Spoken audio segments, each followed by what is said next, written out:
तर डोंबिवलीमधील 209 घरांना रेल्वे प्रशासनाकडून नोटिसा पाठवण्यात आलेल्या आहेत। गणेश नगर, भगवान काटेनगर मधील नागरिकांच्या टेन्शनमध्ये त्यामुळे वाढ झालेली आहे। रेल्वेच्या जागेवरती अतिक्रमण झाल्याचा ठपका ठेवत 9 डिसेंबर रोजी रहिवाशांना नोटीस बजावण्यात आल्यात। या नोटीस मिळाल्यानंतर रहिवाशांच्या पायाखालची जमीन सरकली आहे। डोंबिवलीमधल्या 209 घरांना नोटीस पाठवण्यात आली आहे।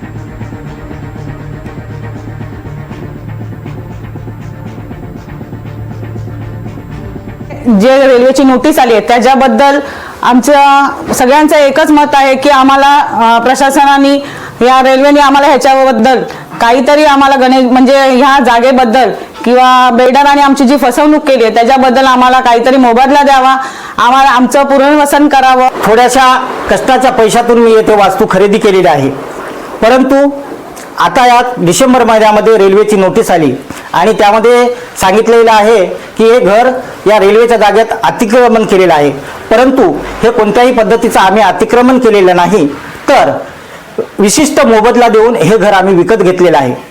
आणि जर आजच्या परिस्थितीत हे घर बाधित होत असेल तेव्हा माझ्यापुढे प्रश्न आहे की मी पुढचं आयुष्य कसं जगायचं।